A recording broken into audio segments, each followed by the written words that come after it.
നമസ്കാരം ഡോക്ടർ. നമസ്കാരം. ഇദ്ദേഹം ഒരു സിനിമ ആരാധകനാണെന്നാണ് ചോദ്യം വായിച്ചപ്പോൾ എനിക്ക് തോന്നിയത്. എന്താന്ന് വെച്ചാൽ ഇദ്ദേഹം ചോദ്യത്തിലൂടെ പറഞ്ഞു വെക്കുന്നത് എങ്ങനെയാണ്, മലയാള സിനിമയിൽ സ്ഥിരം ഹെഡ് കോൺസ്റ്റബിളിന് സ്ഥിരം പേരുണ്ട് കുട്ടൻപിള്ള. ഇത്തരത്തിൽ അങ്ങനെ അങ്ങനെയുള്ള കുറെ ടൈപ്പ് പേരുകൾ പോലെ തന്നെ സ്ഥിരം ആയി നൈറ്റ് ഡ്യൂട്ടി ചെയ്യുന്ന ഒരാളാണ് ഞാൻ എന്നാണ് അദ്ദേഹം എഴുതിയിരിക്കുന്നത്. അപ്പോൾ ഇദ്ദേഹത്തിന് നൈറ്റ് ഡ്യൂട്ടി എല്ലാ ദിവസവും നൈറ്റ് ഡ്യൂട്ടി ചെയ്യുന്നത് കൊണ്ട് ഇദ്ദേഹത്തിന് ലൈംഗിക ജീവിതം അത്ര ഈസി അല്ല എന്നുള്ളതാണ് അദ്ദേഹം പറഞ്ഞു വെക്കുന്നത്. അപ്പോൾ ഇങ്ങനെ നൈറ്റ് ഡ്യൂട്ടി ചെയ്യാൻ സ്ഥിരമായി വിധിക്കപ്പെട്ട ഈ മനുഷ്യർക്ക് എന്തൊക്കെ കാര്യങ്ങളിലാണ് ശ്രദ്ധിക്കേണ്ടത്, അവരുടെ ലൈംഗിക ജീവിതം ഒന്ന് അല്പം മെച്ചപ്പെടുത്തിയെടുക്കാൻ അവരെന്തൊക്കെ ശ്രദ്ധിക്കണം എന്നുള്ളതാണ് അദ്ദേഹത്തിന് ചോദിക്കാനുള്ളത്. ഈ ചോദ്യം എന്നെ ഓർപ്പിക്കുന്നത് പണ്ട് കാലത്ത് കണ്ട ഒരു ദമ്പതികളുടെ അനുഭവമാണ്. ഇവർ വിവാഹം കഴിച്ച് 3 വർഷം ഒരുമിച്ച് താമസിച്ചു, കുട്ടികളുണ്ടായിട്ടില്ല. അപ്പോൾ പല ചികിത്സകളും പറഞ്ഞു. ഒരാൾ IT പ്രൊഫഷണലാണ്, വൈകുന്നേരം 6 മണി 7 മണി ആകുമ്പോൾ ഡ്യൂട്ടിക്ക് പോകും, രാവിലെ വെളുപ്പിനെയാണ് തിരിച്ചു വരിക. അപ്പോഴേക്കും ഭാര്യ എഴുന്നേറ്റ് ജോലിക്ക് പോയിട്ടുണ്ടാവും. തിരിച്ചു വരുമ്പോൾ ഹസ്ബൻഡ് ജോലിക്ക് പോകും. രണ്ടുപേരും 2 സമയത്താണ്.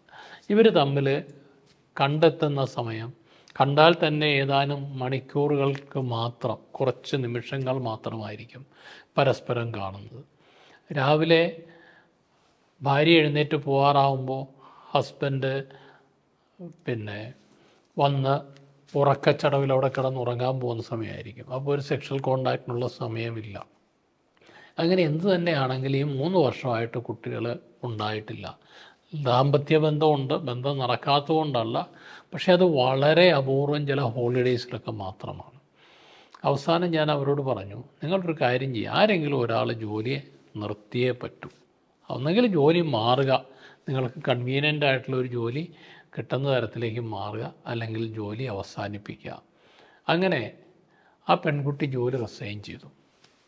അതിനുശേഷം 3 മാസം കഴിഞ്ഞപ്പോൾ അവൾ ഗർഭിണിയായി. കാരണം അവർക്ക് ബന്ധപ്പെടാനുള്ള അവസരം കിട്ടി, 2 പേർക്കും ഒന്നിച്ചുള്ള സമയം കിട്ടി. ഈ ഒരു പ്രശ്നം പല ദമ്പതികളിലും ഉണ്ട്. 2 സമയം അവർക്ക് വേണ്ടത്ര സമയം ഒരുമിച്ച് കിട്ടുന്നില്ല എന്നുള്ളതാണ് അതൊന്ന്. പിന്നെ പെൺകുട്ടികളാണ് നൈറ്റ് ഡ്യൂട്ടി എടുക്കുന്നതെങ്കിൽ ഈ 28 ഡേയ്സ് സൈക്കിൾ, മെൻസ്ട്രൽ സൈക്കിൾ എന്നുള്ളത്, അതിൽ പല ഹോർമോണൽ ഇംബാലൻസും ഉണ്ടാവാനുള്ള സാധ്യതയുണ്ട്. സാധാരണ സ്ത്രീകളിൽ 28 ഡേയ്സ് സൈക്കിളുള്ള ഒരു സ്ത്രീയിലാണെങ്കിൽ ആ ഹോർമോൺ അണ്ടോൽപാദന സമയത്തുമൊക്കെ പല ഹോർമോണൽ വേരിയേഷൻസും ശരീരത്ത് വരുന്നുണ്ട്.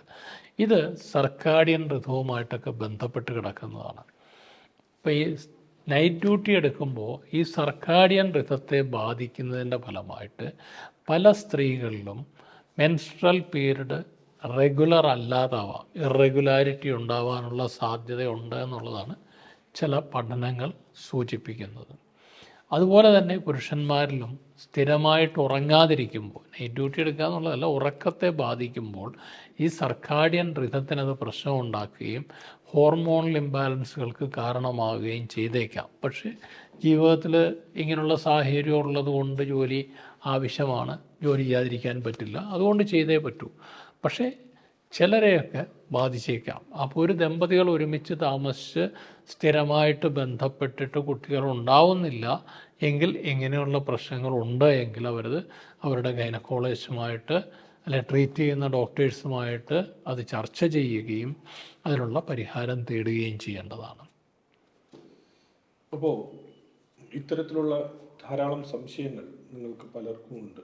അതെല്ലാം നമ്മുടെ സോഷ്യൽ മീഡിയയിലൂടെയും നമ്മുടെ വാട്സപ്പ് നമ്പറിലൂടെയെല്ലാം ചോദിക്കാവുന്നതാണ്. മറ്റൊരു വിഷയവുമായി അടുത്ത എപ്പിസോഡിൽ കാണാം. നന്ദി, നമസ്കാരം.